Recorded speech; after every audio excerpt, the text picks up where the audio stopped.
चरताल कस्बे में हर्षोल्लास और आपसी सद्भाव के साथ मनाया गया ईद का त्योहार। लोगों ने एक दूसरे को गले लगाकर दी ईद की मुबारकबाद। दरअसल जनपद मुजफ्फरनगर के चरताल कस्बे सहित पूरे क्षेत्र में सद्भाव एवं आपसी भाईचारे का प्रतीक ईद का त्योहार बड़े धूमधाम और हर्षोल्लास के साथ मनाया गया। मुस्लिमों ने हजारों की तादाद में पहुंचकर ईदगाह में ईद की नमाज अदा की। ईद की नमाज से पूर्व डॉक्टर अब्दुल वहाब ने तकरीर करते हुए कहा, अच्छाई और बुराई बराबर नहीं हो सकती। तुम बुराई का सिला अच्छाई से दो। जो तुम्हें नुकसान पहुंचा रहा है उसका बदला उस पर एहसान करके दो। जो तुम्हारा बुरा चाह रहा है तुम उसके लिए अच्छा करो। यही असली मुसलमान की पहचान है और हमारे नबी का भी यही फरमान है। ईदगाह पहुंचकर चरतावल विधायक पंकज मलिक के भाई निशांत मलिक, चरतावल चेयरमैन मास्टर इस्लामुद्दीन एवं पूर्व चेयरमैन सत्येंद्र कुमार त्यागी ने कस्बे वासियों को ईद की मुबारकबाद दी।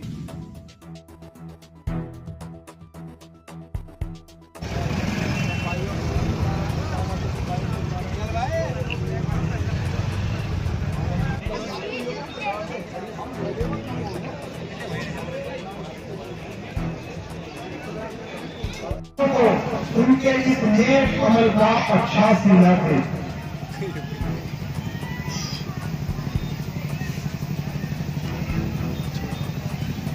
तो यहाँ पर मुसलमानों को ताकीद की गई है सर्वधर्म से काम करने और इस पर हमेशा से अमल होता रहा और उसकी बरकतें भी जाहिर होती रही, दुनिया की भी और ऊपर की भी। आखिरत की बरकत तो यह है कि बेहिसाब सवाब मिलेगा और दुनिया की बरकत यह है कि इसके जरिए से दीन की तब्लीग और इशाअत होती है।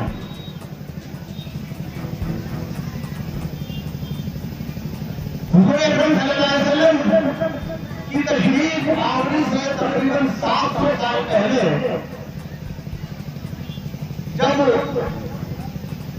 जब यमन की हुकूमत अपने उरूज पर थी और वहां का बादशाह कुब्बा,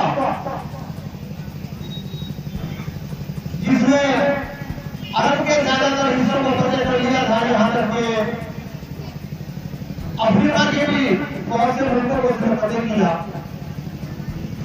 अपने इसी सफर के दौरान उसने मदीने का रुख किया और मदीने पर हमला कर दिया। और उस जमाने में जंग का दस्तूर यह हुआ करता था कि सुबह से शाम तक जंग होती थी और शाम को बरगोजा होती, फिर लोग रुपयात देखते थे, सब्जियों को देखते थे, यहां तक के एक दूसरे के खेलों में चले जाते थे बात करने के लिए और उसको कोई शुरू नहीं करता। सुबह से शाम तक जंग होती थी, शाम में सब हालात नॉर्मल होते थे और एक दूसरे को हाजिर के आगे चले जाते थे, तो किसी से कोई तारुफ नहीं करता था, उधर नहीं होता। अब सुबह ने मदीने वाले का यही दस्तूर देखा कि सुबह से शाम तक जंग हुई, शाम को मदीने के लोग मेहमान नवाजी के लिए उनके तो खेतों पर चले गए जहां थी अपना बुजुर्ग और दूध और लोग आपकी चीजें ये मेहमान है, मेहमान नवाजी करनी है। तो वहां दुश्मनों की मेहमान नवाजी हो रही थी। कुब्बा इतना सरकश बादशाह था, लेकिन इस अमल से वो हैरान रह गया कि ऐसा तो कहीं देखा ही नहीं था। ये किस किस्म के लोग हैं कि जो बच्चे यतीम हो गए हैं, जिनके पास कत्ल हो गया है, वो बच्चे शाम को मेहमान नवाजी के सामान लेके जा रहे हैं। उसे शर्म आई, तबीयत में हैरत थी, उसने जंग का इरादा खुद कर दिया कि ये क्या हो रहा है रोजाना कि सुबह से शाम तक जब हो रही है, शाम को मुझे क्या मेहमान नवाजी करते हैं, क्योंकि अरबों का दस्तूर मेहमान नवाजी का था। आखिरकार अपने अरकान से मशवरा किया कि किया क्या है, बड़े बड़े मुल्कों को तो हम फतेह करके चले आए, अब इस शहर का क्या करें, इनसे कैसे जंग करें। वहां पे तौरेत इंजील के जो बड़े आलिम मौजूद थे, वो आए, उन्होंने उन्हें समझाया कि बादशाह इस सरजमीन पर तुम्हारा मसला चलेगा, क्योंकि ये नबी आखिर ज़माना मकाम हिजरत है, जहां तुम्हारी पार्टी बसी, जहां तुम कामयाब नहीं हो सकते। क्योंकि उन्हें मालूम था कि कभी आखिर समय तो तशरीफ लाएंगे तो हिजरत करके इस मकाम पे आएंगे। इसीलिए कुरान और इंजील के बहुत से आलिम मदीने में आके आबाद हो रहे थे इस इंतजार में कि ताकि जब वो तशरीफ लाए हमारे सामने, हमारी औलादों के सामने, तो उनकी नुसरत की जा सके, उनके साथ शामिल हुआ जा सके। ऊपर ये बात समझ में आ गई, फिर जिनका इरादा मुलतवी किया, फिर उनसे दीन के बारे में मालूमात की। उस वक्त दीन हक यही था जो तौरात और इंजील की तालीम थी। उससे वो मुतासिर हुआ और उन्हें आलिमों को कहा कि मेरे साथ चलो यमन, उन्हें अपने साथ ले गया और वहां उनकी नसीहत और तालीम की वजह से वो अहले यमन जो थे वो ईमान लिया। अब शुरुआत कहां से हुई? मेहमान नवाजी से। दुश्मनों की भी मेहमान नवाजी की जा रही है। और चूंकि उस सरजमीन में रहमतुल्लिल आलमीन को हिजरत करके तशरीफ लाना था, तो खुदा ताला ने वहां के बाशिंदों का मिजाज पहले ही ऐसा बना दिया कि वो मेहमान नवाज थे। दिल उनके अदावत और हसद से और अदावत से पाक थे। तो ऐसे ही मिजाज के लोग वहां बना दिए गए कि वहां पर अब चूंकि दीने मोहम्मदी की शुरुआत वहीं से होनी थी, वहीं से इसकी इजाजत होनी थी, तो उनका मिजाज ऐसा ही बना दिया।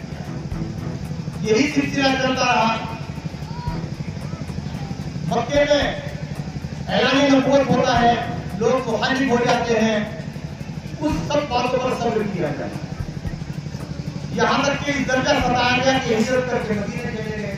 मदीने वालों ने अपनी उस कदीम मेहमान नवाजी के हिसाब से उनकी नुसरत की, लोग इंतजार कर रहे थे नबी आखिरी समय यहां से शरीक लाएंगे। लेकिन मक्के वालों को इससे तसल्ली नहीं हुई कि वो वहां जाकर चैन से रहे। फिर हमलावर हुए, जंगे बद्र होती है, अल्लाह ताला की मदद होती है। ये देखो सामान छोटा सा एक लश्कर एक पूरी फौज पर फाते हो जाता है, कामयाब हो जाता है और मक्के वालों के 70 सरदार गिरफ्तार कर दिए जाते हैं। उस जमाने में दस्तूर ये था कि दुश्मन कैदियों को कत्ल कर दिया जाता था। मुसलमानों ने ऐसा नहीं किया, इस उम्मीद पर कि क्या पता है कि आगे वो तौहीद हो जाएगी, तौबा करने इनकी औलाद में दीन की खिदमत करने वाले लोग पैदा हो जाए। इसलिए इस इरादे को मुलतवी कर दिया गया और उन कैदियों को मेहमान की तरह रखा गया। तारीफ पढ़ के देखिए कि उनको मेहमान की तरह रखा गया। वो इस बात से हैरान रह गए कि हम तो सजाए मौत के हकदार थे और कैद में हमें मेहमानों की तरह रखा है। कुछ ये तो थी नहीं, बांट दिए गए थे, उसके यहाँ रहेगा, उसके यहाँ रहेगा, उसके यहाँ रहेगा। तंगी का जमाना था, खाने पीने की तकलीफें थी, तो खाना थोड़ा है, अपने बच्चों को खिला दिया, कैदी को खिला दिया, खुद भूखे सो गए, लेकिन कैदी को भूखा नहीं, उसकी जरूरत का ख्याल रखा। उसका असर ये हुआ कि जो लोग वहां गिरफ्तार हुए थे जंगे बद्र में, उनमें कोई ऐसा बाकी नहीं रहा कि जो ईमान कर जो लौट कर अपने वतन को चले गए। वहां जाके उन्होंने कहा कि हमारे साथ उन्होंने ऐसा सलूक किया है, उससे आपको कैसे जाए। हालांकि फिर हुई जंगे और हुई, जंगे आज़ाद हुई, लेकिन मुसलमानों ने अपना रवैया और तरीका नहीं बदला, वही रखा। चूंकि रहमतुल्लिल आलमीन की उम्मत थे तो रहमत ही का मुजाहिरा किया और उसी पर कायम रहे। जैसा फरमाया गया